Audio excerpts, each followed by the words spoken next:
Our next speaker is Jeremy Ward. I have to say we have the pleasure of listening to stories by such skilled people. The array of skills is truly magnificent, by an archaeologist and vessel builder and now Jeremy.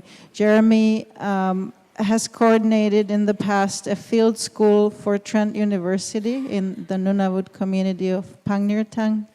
He undertook cabinet making, birch bark canoe building, and also archaeological work in Greece. He has been featured in documentaries aired on the Discovery Channel and BBC, including The Nature of Things. Jeremy's focus in the recent quite a few years has been the Canadian Canoe Museum, where he has been a curator. Jeremy is going to talk to you about his most recent, or the museum's most recent acquisitions to the collection and new exhibitions, and as well as for looking, or the plans for the new home for the Canoe Museum. Welcome, Jeremy. Thank you, Eva. Check one. I'm good, thank you. Well, thank you. We have somebody's head joining the show there. That used to be me a little while ago in the path of the projector. Thank you for having me back. I didn't know I would be welcomed back up to the front. 2 years ago, I brought an essay on the genetic origins. Michelle, I'm a full supporter of the freighter canoes. They're part of our tribe, if you will. And that's what I brought. Last year, I was given, I think, 4 or 6 minutes to make an exciting announcement on behalf of the Canoe Museum related to a couple of books that we were going to be bringing to the Canadian Canoe Museum. I'm going to talk about that more in a little bit. But what I'd like to do is just explore a little bit of this place and talk, as Eva said, about what we're up to, what we collect, and what the museum itself as a larger organization is doing. Before I get into that, this room is just such a special place. I know a number of you have been there. I won't give a big tour, but Sarah, way back down here are 3 coracles. There's a Yorkshire coracle, there's a Welsh coracle, and a Mandan bison hide coracle. And I'm not sure if the archaeological evidence will bear this out, but a Welshman visiting the Canoe Museum was talking all about the coracles, and he then telling me about Mandan bull boats, and he said, "Bet you don't know this, the Welsh taught the Mandan how to make their coracles."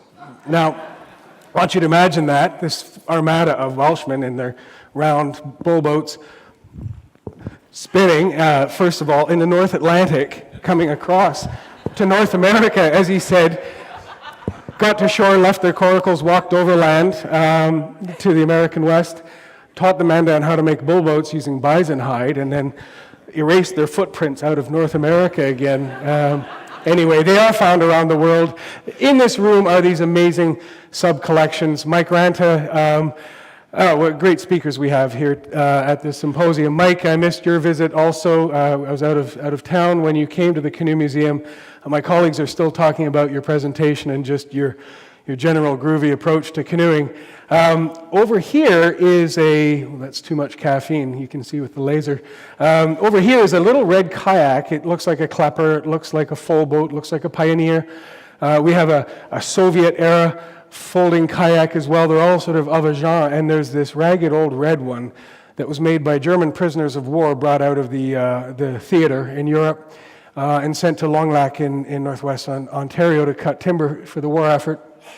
And I guess generous wardens allowed them to cobble together iron hoops from the trash pile, from the barrels, to make the ribs. Sarah, not willows stems or dogwood stems, but in fact steel hoops from old barrels and scrap lumber, painted it red. It was not an escape boat for the prisoners of war. It was just to get out and enjoy evenings in their canoe. It's a wonderful little boat that talks about newcomers coming to Canada and discovering a connection to its landscape. And in fact, really, I think that's what the whole mission of the Canoe Museum is about. So in these sub-collections, recently I had the opportunity to explore a grouping that I knew nothing about. I didn't want to dare to bring in wild water canoes here and tell you all about northern rivers, not to this group. So I thought I'd bring something that probably you know as little as I do, or perhaps a little more, but not much. We have an amazing, in fact, the best, most comprehensive collection as it stands, of flat water sprint canoes and kayaks that are known to exist. Just to the left of this kayak here, or double blade canoe, is a 1864 racing canoe commissioned in England by a Canadian. It would probably be the oldest surviving recreational sport canoe known to exist. It commissioned just before John McGregor took off in his little Rob Roy, leading right up to where boats are now. It's amazing that we still call these canoes and kayaks after all of the torture, transformations, and design that has gone into making this. Let me just run through this. Here's a Walter Dean canoe made in Toronto. And it's a generic Canadian canoe, as they're called. Tuned up a little bit so it's a little faster, a little sleeker, plumb cut waters to lengthen the water line, perhaps.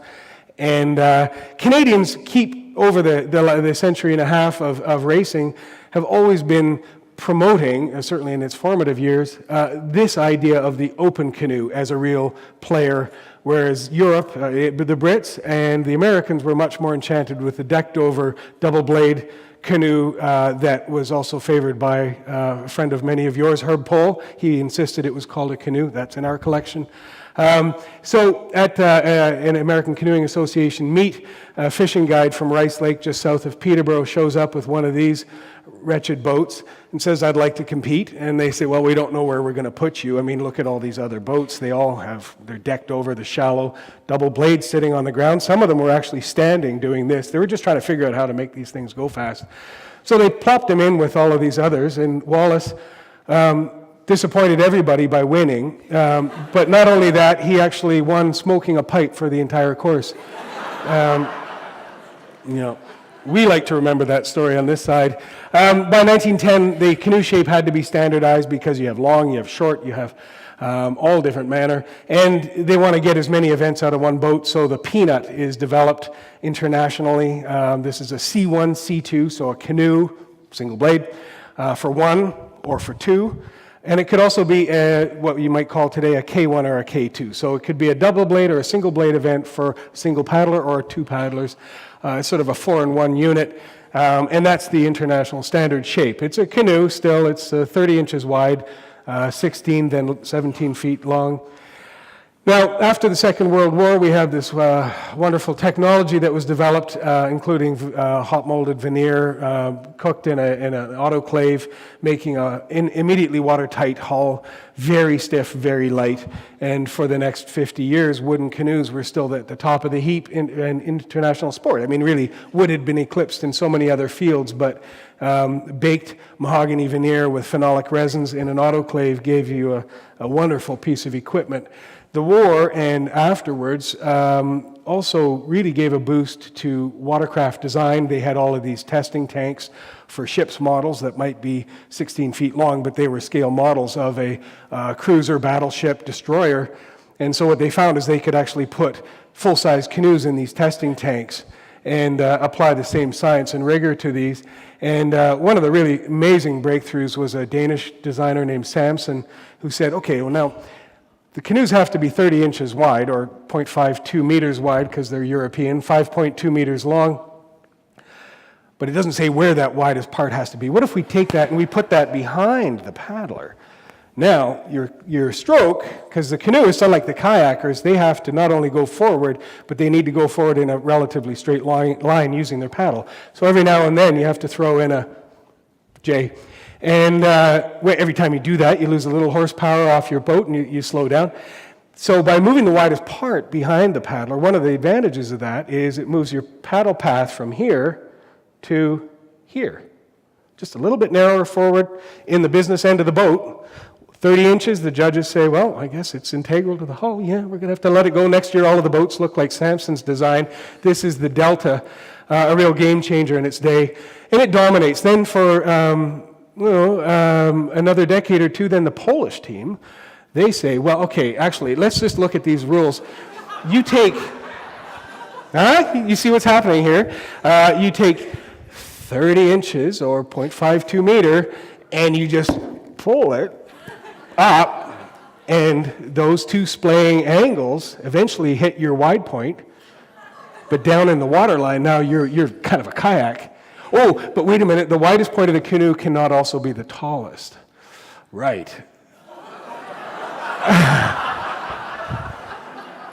So finally the judges say, okay, this was Sydney in year 2000, they say, okay, I think we can all agree that the beam restrictions, the so-called beam restrictions, 30 inches wide, we can let that go if you promise to get rid of those things.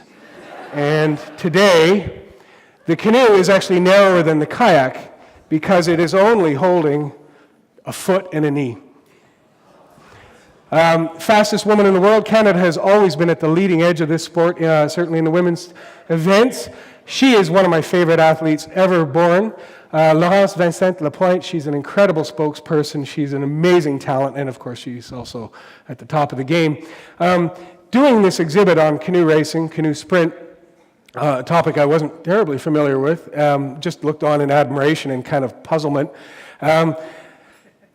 I did realize doing this exhibit that the Olympic movement has excluded women from an event in open canoe since its beginning. They allow double blades, God, so thankful for that. In the 1990s, being challenged by this, it was explained that it has to do with reproductive organs. And that was the ICF, the International Canoe Federation. So there was a Canadian woman training at Burloak named Sheila Kuiper. That weird canoe with the horns, that's her boat. She was world champion before Laurence. And she's led this challenge to the world to allow women, allow them to move things over and affirm them an event for open canoe. The challenge is, of course, they'd have to drop a men's event or two to make this happen. So I love this because, like the sailing canoe essay I did 2 years ago, I don't know if you remember it, but how we start with just plopping a blanket on a stick in a canoe and ending up with these international square meters, 10 square meter racing canoes. They no longer look like what they started out at, except you can see through the genetics of this stuff and the pedigree of the designers and the sonnet, the challenge of, iambic pentameter and how many rhyming couplets and all of that stuff. You've got this cool equation you need to, and that's where humans are at their most creative, I think. So the subgroupings in the collection at the Canoe Museum I find are awesome. I'm working very hard right now on a new exhibit that opens this summer, June 23rd. I better get the date right. And this is to celebrate our 20th anniversary. We had 20 years in Peterborough.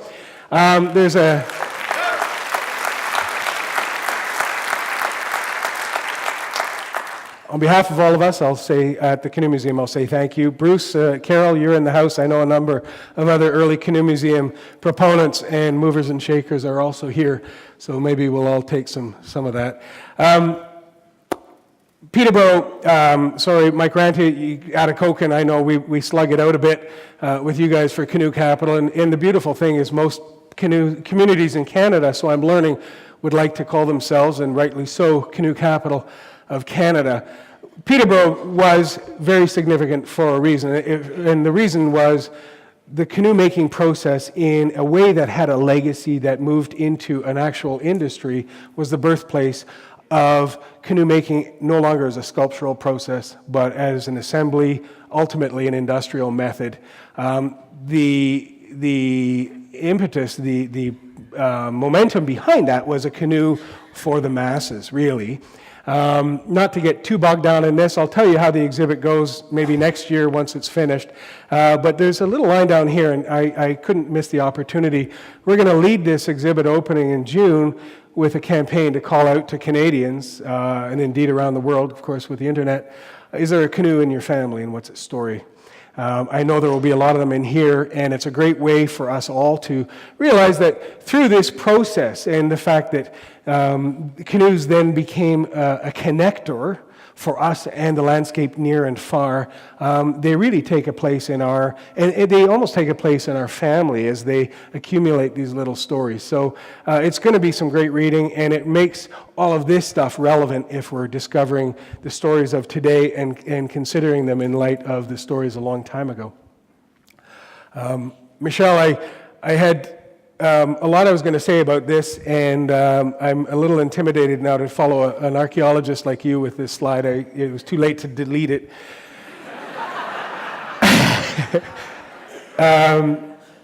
Here are some of the oldest objects in our collection. These are dugout canoes. We have 7 that have been recovered from lake bottoms. They did not follow your advice.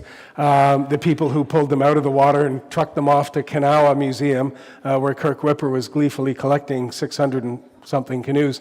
Some of these actually have been treated, a polyethylene glycol treatment that stabilizes the wood cells, and others, I'm not sure how they've survived, but they have. We have them now.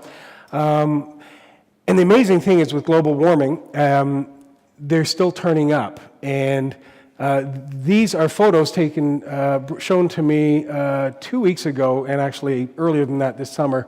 A woman named Robin Gamble brought them in to say, there's a canoe not far from a place I know. I'm not telling you where it is. It's in the mud. I really'd like you to take it out because we're worried about it. It's right now in 2 feet of water. Well, she came back again, and she gave me these photographs, and I asked her where it was. I have heard from people on canoe trips, people like yourselves, who've come back with some footage on a cell phone or a camera showing a canoe in shallow water. You know, water levels changing. There's a lot more of us out there paddling now, and we're seeing these. And it's so exciting to see an organic link. Organic, as you know, it's as opposed to tent rings. You can see sometimes the tooling marks left behind in these, and they're still in the water. The worst thing you can do is pull them out of the water. So, Michelle, you've saved me endeavoring to do what you did very well. Leave it where it is. Take a photograph. Contact your local. That's an important message to us all. So I'm starting to put these on maps. We don't have the facilities to do this. So I'm urging everybody who does contact us, do exactly what Michelle told us to do, and we can start connecting these. What's wonderful is there's a lake in Florida, you might have heard of Noonan's Lake, drought conditions in 2001. They surveyed over 100 dugout canoes in one spot. Those of you who are on a walkabout with me in the back building this fall might have heard me chatting about this, but 100 dugout canoes in one spot. They've been radiocarbon dated from 2,300 to 5,000 years old. And why are they all in a heap? Well, I think it's probably the nature of dugout canoes that they're not fun to carry, but they also split when they're left outside. And so you would use them almost often, like you often see tin boats chained to trees on Crown land today. Somebody packs in a motor or a pair of oars just to do fishing and leaves the tin boat there. It's sort of the same thing that we may find these concentrations. And increasingly, I think we'll start to understand ancient canoe routes, ancient put-ins as well. And these would be probably tied to a seasonal lifestyle, of course. Another person who didn't follow Michelle's advice, and I'm grateful for it, is, I won't give you his name now, but he was fishing on Rice Lake, and he looked down, there was an odd-shaped stone in the water, in about a foot of water, and he pulled it out, and put it in the boat, kept fishing. And he reached out wisely to the Archaeological Society, and they put him in touch ultimately with us. This is a gouge, damaged at both ends, but not along its edge. So I think it was used for carving wood, for making these, or bowls. And then eventually it fractured its face, and then just became a hammerstone after that. So then you can actually see the aftermarket modifications. You know, they kept it around long enough to use it to pound in tent pegs or shape stones or make other tools or what have you, because all of the impact damage is on the ends. But my goodness, that is an amazing connection to canoeing cultures. This was made at a groundstone quarry, most likely at Healy's Falls, downstream from Rice Lake, downstream from Peterborough, about 6,000 years ago, out of groundstone chlorite schist, so I'm told. And what an amazing context for us all to think about what we are passionate about when we see these. You know, I'm at that age, I think, where everything reminds me of a story I'm just hearing now. And Mike Ormsby was mentioning a canoe that Kirk Whipper commissioned that was paddled backwards. And believe it or not, we didn't get to talk about this ahead of time, but I did throw this in my slide. Mike told this story that for its launch, it was paddled first backwards and then tried out going forwards and found to go better that way. This canoe was commissioned from Victor Adams in Haida Gwaii 50 years ago this year in '67 by Kirk Whipper. And it's an important canoe for many reasons. As Mike said, canoe making on Haida Gwaii had been stopped for about 2 generations or more. Smallpox and other forces had caused the loss of this. And so when Victor carved a canoe, and the methods and skills had been idle and largely forgotten for decades and decades, it was a challenging job for him. He was very proud of it. He said it was a lot of work. And when this canoe made it to the Kanawha Museum, which was where most of our collection came from, its arrival was significant enough that the hoard of canoes at Kanawha was turned into a museum. In our records, this is sort of number one in the collection on paperwork. Not a favorite pastime for our dear leader, Kirk Whipper, paperwork. But this was an important boat, and it sort of transitioned this private collection and passion into something absolutely important to all Canadians, I think, on some level. An organization that is now the Canadian Canoe Museum, and we are, for a brief time anyway, stewards of this important collection. We were just out west meeting the paddling community. We've been holding dinners across the country, trying to build a network of support for the Canoe Museum and its ambitions. And we were in Vancouver, had a fabulous evening meeting First Nations canoeing community, wilderness canoeing community, the ocean-going outrigger canoe, and even dragon boaters. Spent half a day at the Museum of Anthropology with a curator who said, "I really want you to come out and meet some people." And on the grounds, they're doing an important project. This is Chief Jim Hart, a Haida carver, extraordinary carver, commissioned to make a pole of reconciliation. And this has to do with the residential school experience. It's an incredible carving. There will be houses, residential schools, carved and attached. There's one right here to the midsection of it, and on top of the pole is a Haida canoe and essentially a whaleboat. It's a shared experience, and he said, I couldn't not bring the youth who suffered and the youth who died in that process into this. I need them to be here, but I also couldn't just bring them in as a group, as a collective. So we're driving in a copper boat nail for every child who died in that experience. So every child who died through the residential school process is hammered into these buildings. And would you like to hammer a few of them in? It's an astonishing record for Canada. It's a gesture for Canada, and there's a lot to consider. So we were being introduced to these wonderful people and having a pretty moving experience. And this fellow turns around and he says, "Canoe Museum in Ontario. Hey, do you have my grandfather's canoe?" "Oh, who's your grandfather?" "Victor Adams." "Victor Adams? Yeah, of course we do. It's the Eagle canoe there. Did you know when those guys from a camp in Ontario came to pick it out, they paddled it backwards?" So these things that we do, I love how oral histories persevere. Sometimes they get improved, but that one's still fairly accurate. He's kept the story, they keep the story around, they remember the canoe that left, and what an important canoe it is to us.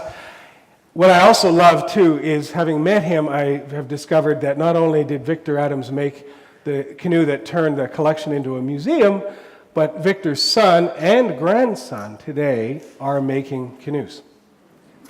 Wow. So there's amazing stuff going on the West Coast right now. Elsewhere in Canada and indeed around the world, how the canoe has become an incredibly potent symbol of cultural survival, endurance, and almost a renaissance. I don't have time to get into that. I want to talk about a few other things right now. Looking at our collection and if you're trying to identify some gaps, one canoe maker we did not have represented, and in fact, just like the Sprint community, I knew very little about, was Greenwood Canoe. In Ontario, here where we are now, we might think of early canoe manufacturers, Chestnut, Peterborough, Lakefield maybe. If you're from BC and you knew wood canvas canoes, there is only one company really, and that's this guy, Bill Greenwood. He has a loyal following. He made camp canoes, big ones. Bill started making canoes in the Depression in a basement. He then rode the rails to Ontario, so the story goes. I got all this information from his daughter, who's been very generous in giving us these photographs. Susan did, and he hung around Peterborough Canoe Company appropriately until they kicked him out, learning how to make canoes, and he went back to BC and did. He carried on for 40 years, even with a stroke, building incredibly beautiful canoes, trimmed in mahogany. I think Greenwood was a bit of a curmudgeon at times, at least that's how some of his customers have told me, but a curmudgeon you love, and a damn fine builder. Well, one of the two Greenwoods we've recently been able to acquire, his daughter Susan says, the most traveled Greenwood ever made. But it came to us from people some of you may remember. Greg and Suzanne Brown spoke here in, I think, 2000 and 2001. Well, this red canoe that's on the front stage here and in some of these photographs, it was commissioned in '67, I think, and paddled 700 miles. Well, it was a camp boat for a while. Then it paddled 700 kilometers, on the Fraser River. Greg and Suzanne acquired the canoe, and they put the canoe down at the end of the Methy Portage in northern Saskatchewan, which is really the longest portage on the fur trade route. And they headed east and paddled 3,600 kilometers in it from there. Tooled around Lake Superior and Georgian Bay for a while, and then set off from their home near Meaford on the Beaver River. And over the course of 3 years, went from Meaford, Georgian Bay, to Chisasibi. To Great Whale. It was written about in Kanawha. The next year, they put in at Chisasibi and went up to Aklidik, I believe is the name, northernmost community of Quebec. And in the third year, they rounded into Hudson Strait, and we're hoping to get to Labrador. The tides pushed them back, and so they exited by Kuujjuaq. So not a bad lifespan for this red canoe and the stories it carries. The amazing thing is that the most damage that the canoe has sustained came from the truck ride back on the Route du Nord, if I'm not mistaken, where it bashed about. It was not well restrained. And then a porcupine climbed in it and hauled away at some of the ribs too. So it's been repaired. It's been lovingly gifted to the Canadian Canoe Museum. For us, the interpretive value of this boat is profound. We are recognizing a canoe builder we weren't, and of course, members of this community who say hello to everyone here. I was talking to them just before coming. This canoe will be on display at the museum likely this fall. Oh, yeah, here we go. Another little acquisition new to the museum. As I mentioned last year, the Lusty family, Linda and kids, Tia and Tate, we're going to gift the Lusty books collection to the Canadian Canoe Museum. There's a few of them in the house, if you remember, if you visited Albany.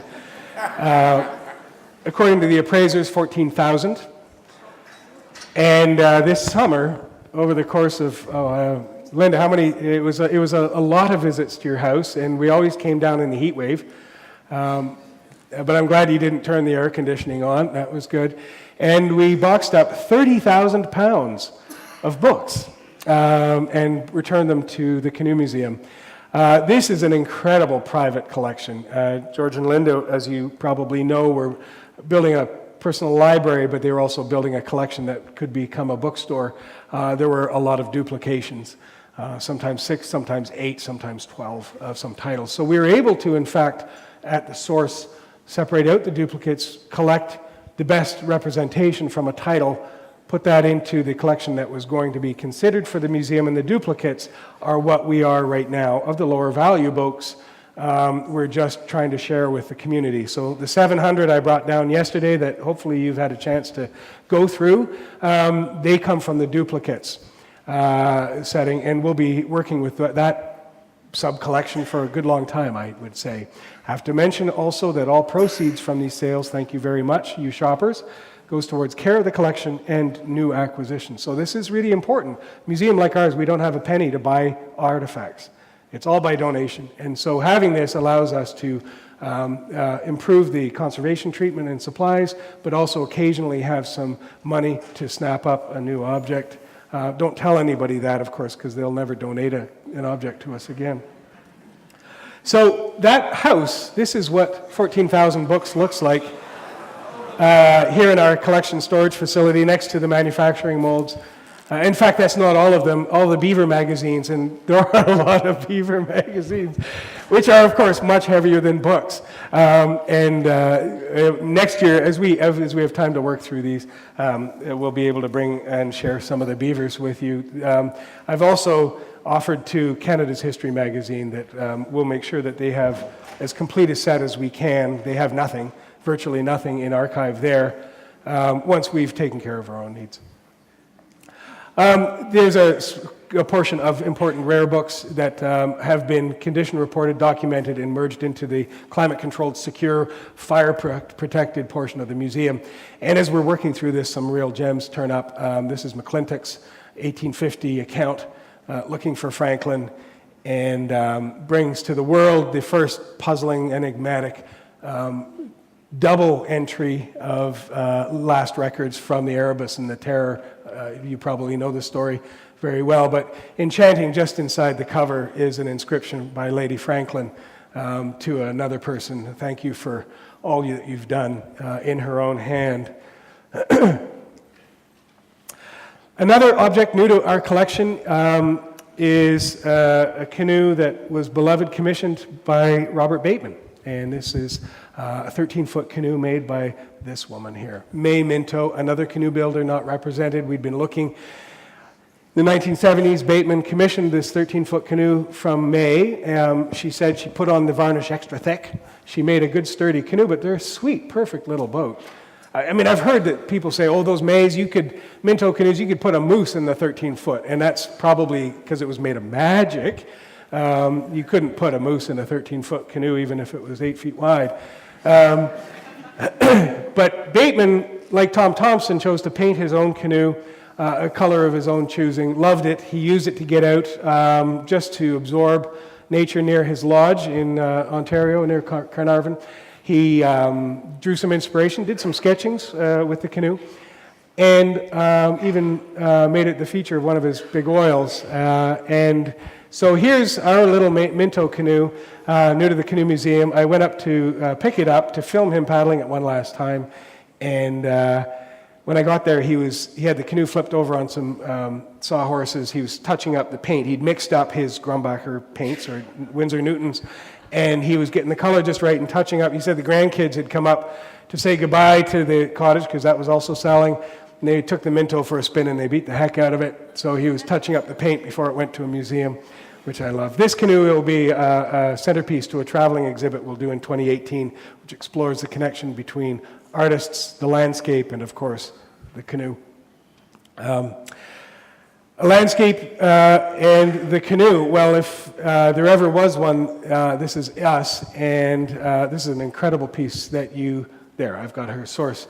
Look it up on the Golden Mail, 2015, Joy Charbonneau.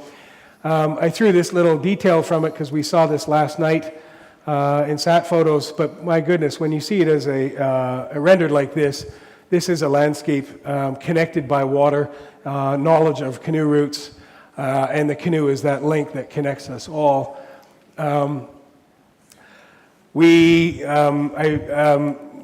nights ago, we had an amazing event, and I had to throw these in because connecting youth with paddling is very important to us. We see about 5,000 kids a year. They sleep at the museum. We get them out on the water. They get canoeing certifications. We have summer camp now, wilderness, whitewater even, Voyager canoe rides. And it's close and near and dear to our hearts. But on Thursday night, I'm so proud of this, we were host to an important event, which was Canadian Heritage River Systems were honoring lifetime achievement for Bruce and Carol, who are here tonight.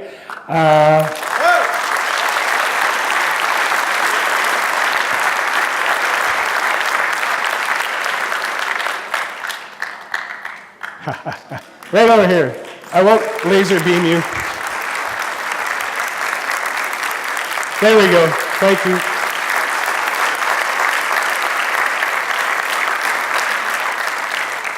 Bruce and Carol are in good company. Other recipients, William Commanda from Maniwaki, Giddigan Zeeby, Pierre Trudeau, of course, Bill Mason, and others. Many of them actually featured in exhibits at the Canadian Canoe Museum. You're not old enough to be an exhibit yet, you two, but you're certainly in our heart and soul. Another event that night, and we're going to hear more about them later tonight. I won't get into their project. They'll do a much better job. They showed this, Robin Potts and Derek Lemaire did this incredible project. Derek directed a film documenting the making of a Birch Bark canoe with Bear Island youth and Temagami and paddling out on the lake. It's an incredible documentary. I think it's too long to run the film here. Maybe we'll see a portion of it. But I know that they're selling it, and I would urge you, $20 a pop, you can't go wrong. It's an incredible piece. We're carrying it in the store, and it's an important video for us all to see. So I look forward to seeing them again tonight. Way to go, you guys. So this is our glamorous building. So Thursday morning, before Bruce and Carol's event and Robin and Derek's movie, I spent half a day with the police because the kids had just peeled back some of the steel siding on the warehouse, trying to get in where our boats are. So that was my morning, and then we had this sort of glamorous evening. This is the old headquarters for Outboard Marine. We've been here for 20 years. It's been a great home for us for the time, but there's a lot of deferred maintenance. We are, of course, the only maritime museum in North America in a parking lot, still are, and so ultimately, as you know, we want to move to water. This has a lot of challenges. It's been a great home for the time, but we have set our sights now on something new and big. Design competition, there's a lot on our website, and I'm aware that we're all getting hungry. So we've finished an architectural competition. We selected the firm. This is Hennigan Payne Architects out of Ireland, teamed up with Cairns Mancini here in Toronto. They did most recently the Visitor Center at Fort York, a great team. We're working on a museum that occupies ground next to this Edwardian engineering marvel that's thrusting and pumping and moving commerce across landscape on a channel where water never was. Culturally quite at odds with what we celebrate here, so I do enjoy that about this museum design. It lets us be us, lets it be it. We're combining the two largest attractions in Peterborough, the birthplace of the modern canoe on one site. The accumulated sort of mass of these two things will be great, and of course we're getting out on the water. Next thing to do is going to be to pay for it. Now,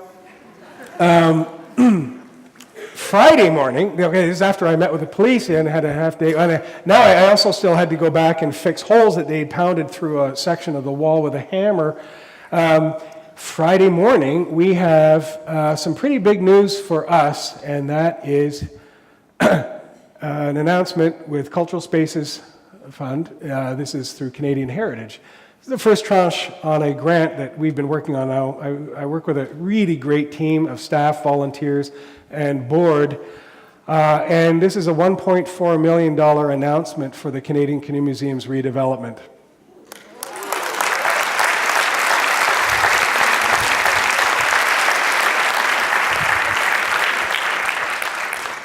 That bow was pompous of me. Others had much more to do with this than myself, but I was trying to bring them here for a moment and channel.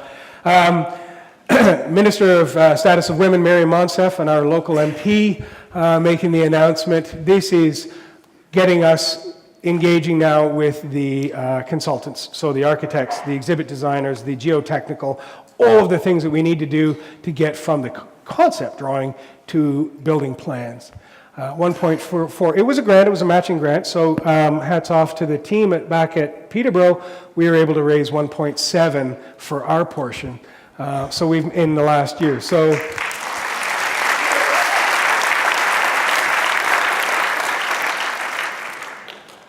we may just pull it off.